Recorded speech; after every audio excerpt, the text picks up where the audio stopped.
শিক্ষক দিবস উপলক্ষে সুজন মিঠির লেখা বন্দি জানলা। জানলা খুললেই একটা লম্বা মাটির ঘর দেখতে পাওয়া যেত।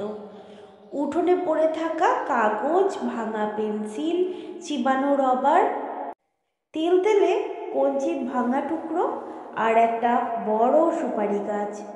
চতুর্থ শ্রেণী পাশ করলেই দুটো করে সুপারি পেড়ে দেওয়া হতো তার হাতে। গমগমে কণ্ঠে মাস্টারমশাই বলতেন, যাও লক্ষ্য ভেদ করো। তখন সবে 9 কিংবা 10 তারা। ঢিপ করে মাস্টারমশাইয়ের পায়ে প্রণাম করে সদ্য বিদায়ী ছাত্রছাত্রী বলতো, হ্যাঁ মাস্টারমশাই। কি যে বুঝতো কে জানে। মাটির ঘরে ডেস্কের উপর বসতেন মাস্টারমশাই। ছেলেরা দুলে দুলে পড়ত, 2 একে 2, 2 দুগুণে 4। মাস্টারমশাই ছোট বাইরে, মাস্টারমশাই বড় বাইরে, এগুলো নামতার সুরে সঙ্গেই দুলে দুলে উঠত ঘরে বরাবর।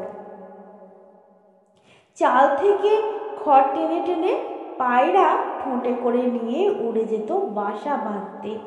রুনু কাকিমা, রাঙা জেঠিমা বাসন নিয়ে পাশ দিয়ে পুকুর ঘাটে যেতে যেতেই নালিশ করত হিরু বিশুদের নামে।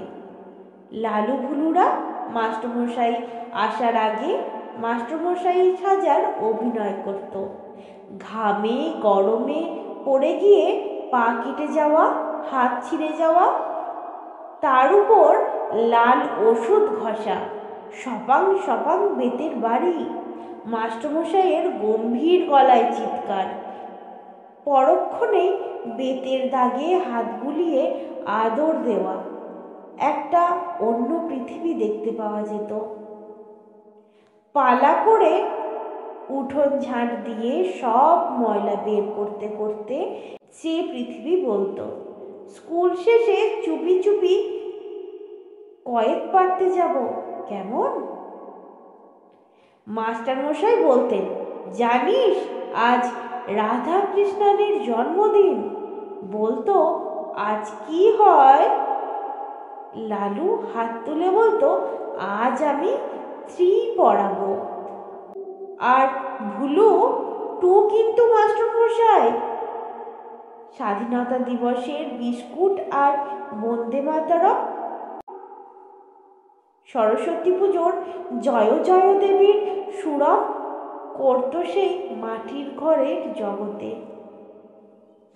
এখনো সেই পৃথিবী, সেই মাস্টারমশাই, সেই সুপারি, সেই বড় বাইরে ছোট বাইরে, বেতের দাগের শক্ত হাতে আদর সব আছে।